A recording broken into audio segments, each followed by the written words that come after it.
Hi, welcome to Rock and Metal Invasion. My name is Steve. Coming up on the show today, I'm doing bands that redo or cover their own song. So basically, a band has created a song, recorded it, put it on an album, and then sometime later, they record it again and put it on another album. So a really good example, and the most well-known, I think, example of this is, of course, Whitesnake and their 1987 album, which is also sometimes known as 1987 album. Now, on this album, they've got Crying in the Rain and the hit Here I Go Again. It was a big hit. But you could also have found those songs on their 1982 album, Saints and Sinners. Okay, so Crying in the Rain, Here I Go Again. So for some people, the original is their favorite, and I can understand that because it's the original the first time they heard it. But for others, it is the more successful album. Definitely, this is more modern production. Obviously, it's 5 years later, and this is the first time I heard those two songs. So I think that the sound's really beefed up a lot on this. It's less bluesy. This is a little bit more, a little heavier, perhaps. Of course, the Here I Go Again is just a real power ballad on this album.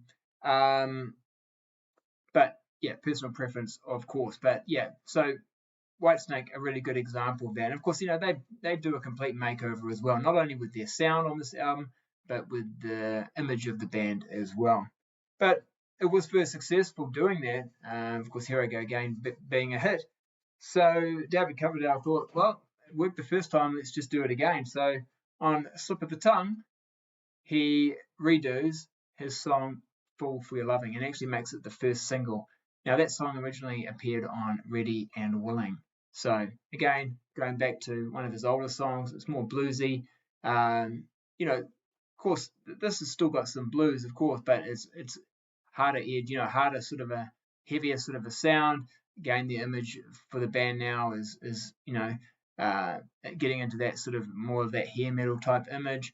Totally different band to the one that recorded the original version of Fall for Your Loving.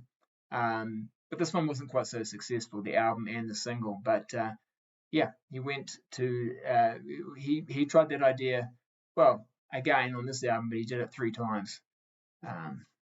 Yeah, and again for me, it's actually I like that song Fall for Your Loving. I like the original as well, but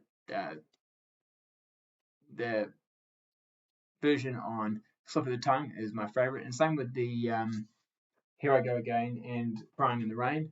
The 1987 versions are my favorite. But again, it's the first time I heard those songs, so that probably has a lot to do with it. All right, so that's kind of the most famous ones that I can think of, at least in hard rock and metal. But there are some more. Now, this is an album I've showed quite a bit actually on my channel for various reasons, and it's coming up again. So Benny Mardones, I do really love this song. Of course, the song I'm talking about is Into the Night, which was a big hit for him, and I think it was around 1980. But this is the version from 1989. So it got re-released again as a single. I think it did pretty well too again. So it's a bit of a timeless song, I think. I've talked about this song on the Dodgy Lyrics show that I did, and I think also on a playlist show that I did, because that song, once I start playing it, I do really like that song, and it often stays on my playlist for a while, even though it's a song that's been around for quite some time.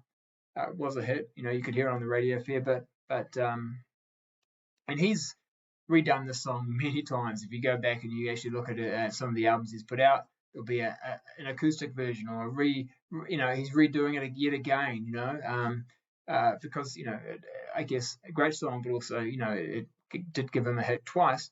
So yeah, trying again, but yeah, there we go. So and to be honest, it doesn't sound that much different on this album here.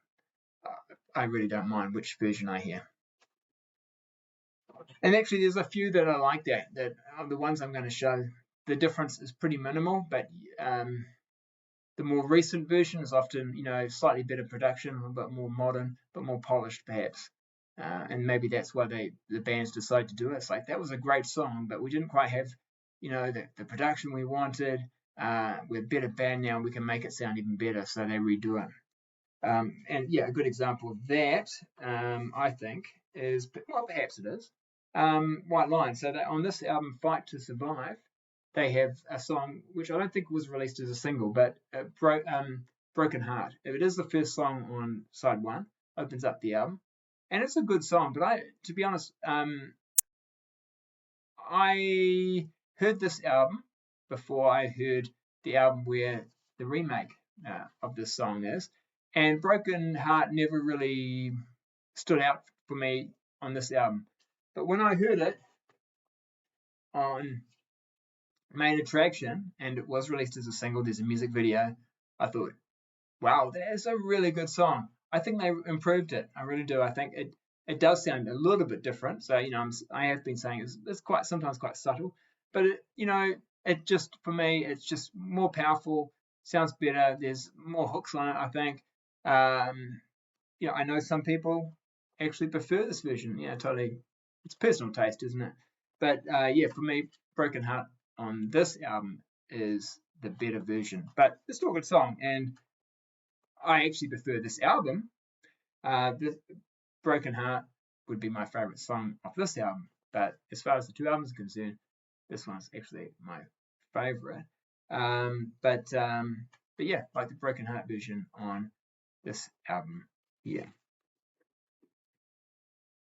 All right, next one. Now, I don't have the original version of this, and it's a bit of a different one because you could argue it's a different band. But Axel Rudy Powell, on his album Wild Obsession, he does a song called Call Her Princess.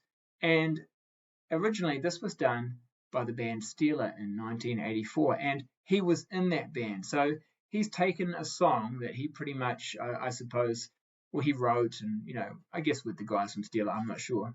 But, that he recorded and did with his previous band. And now when he's gone solo, he's taken that song and put it on this album here, his Wild Obsession album. And again, it's very similar, but the production definitely has improved. We're talking 1984 when this one's coming out in 1990, I think, or 89. So it's 89. So yeah, it's another 5 years difference. And like I say, I don't have the Steeler version. I've heard it online.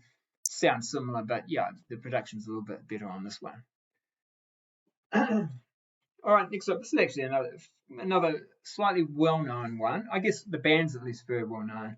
Talking about Europe and the song Open Your Heart. So this actually is a music video for this song. This was released as a single from this album. It's a good song. It's sort of a bit of a power ballad type song. But it actually had originally appeared on Wings of Tomorrow. So this is their second album. So appeared on the second album, and then appeared again on their fourth album, Out of This World. So yeah, again, they weren't so well known when this came out. Much more well known when Out of This World came out, and I think they thought, well, look, that song has hit potential. We should put it out again. We'll put it on this album, and they even released it as a single. And again, yeah, it seems to have been beefed up a little bit. Better production. I prefer this version, but nothing wrong with this one either. But again, I didn't really notice the song too much on here, but it really stands out for me on this album. You got big name producer on this one, Ron Nevison, I think's on this one. Yeah, it depends what you prefer, I guess. It's a slicker, more polished sound, but yeah. So there we go. Europe and Open Your Heart. All right, next one. Lesser known band, but actually still in that sort of European sort of area. Actually, Denmark, this band come from. So this is the band Fate, and this is their debut album. That's Hank Sherman from Merciful Fate there, believe it or not. So he used to be in Merciful Fate, and then he forms this band Fate. So I think he pretty much had a lot to do with the forming of the band, because he's basically calling it Fate. He's dropped to the Merciful, calling it Fate. He then, of course, does go back and join Merciful Fate, and quite a different sound. They're kind of that sort of, well, basically, mid 80s sort of hair metal. But there's a song on this album called Love on the Rocks, which is a really good song. I do like that song. So this is on their first album, but then it reappears again, not on their second album, but on their third album. So it's on their third album as well, Cruising for Bruising. So they redo it again. There's not that much time difference though. So we're talking 85, 88. This was on EMI, and this was as well. So it's not even like they've changed labels or they were, but yeah, a little bit more polished on this one, but not a lot of difference, I'd have to say.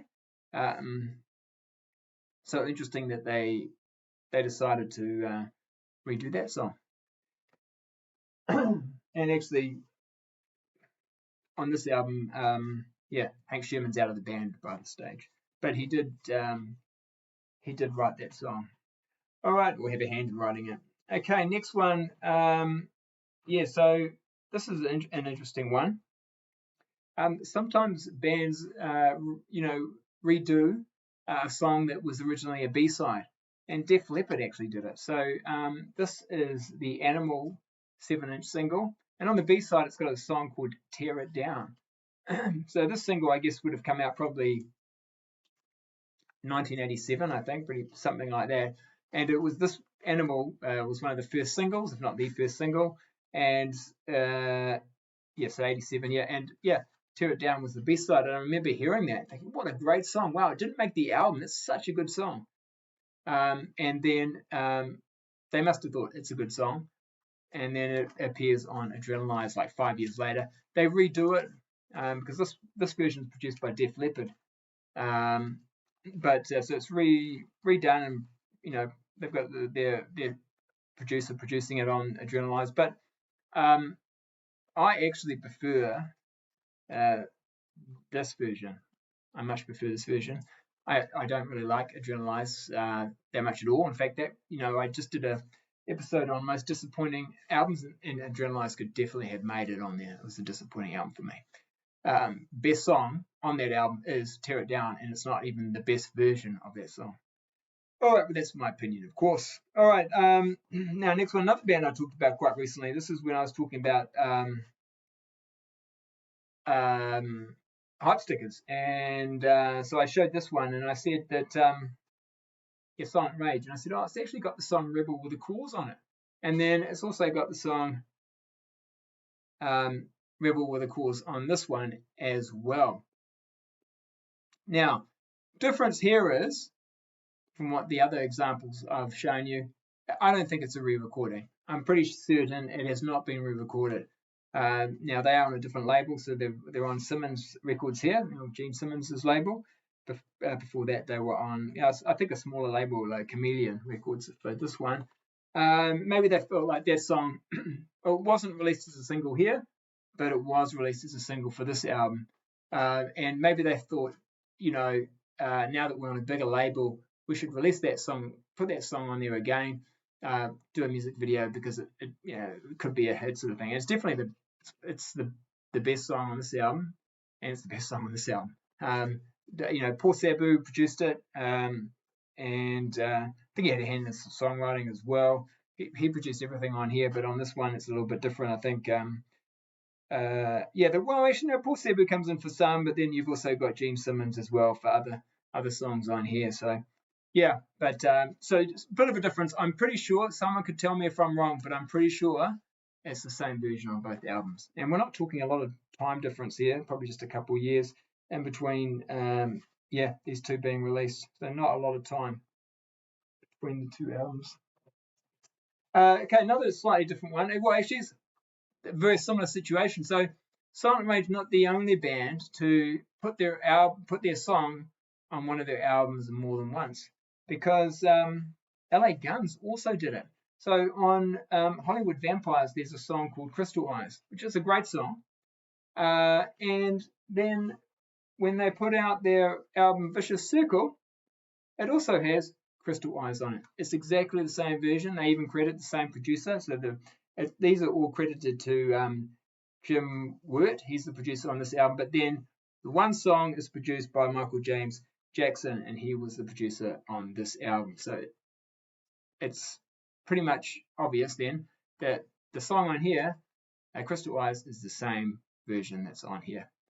So yeah, I don't know why, other than the fact that I think it's a fantastic song. Maybe they just thought, let's put it on there again, because it just didn't get the attention maybe it deserved the first time around. It didn't make much difference on here either. But that is a really good song. Otherwise, I really don't know why you would do that. And there we go. So that's it. So a selection of songs that have appeared on an artist's album more than once, and sometimes it's also been redone. Usually not changed that much, but sometimes quite noticeable changes to the songs. All right, hope you enjoyed that. Leave your comments. Maybe there's some songs that have been on multiple albums by the same artist, so been repeated again, that I don't know about or have not talked about. So if there are, let me know. I'd love to hear from them. Hit the subscribe button, hit the thumbs up button, and I'll see you next time. All right, see ya.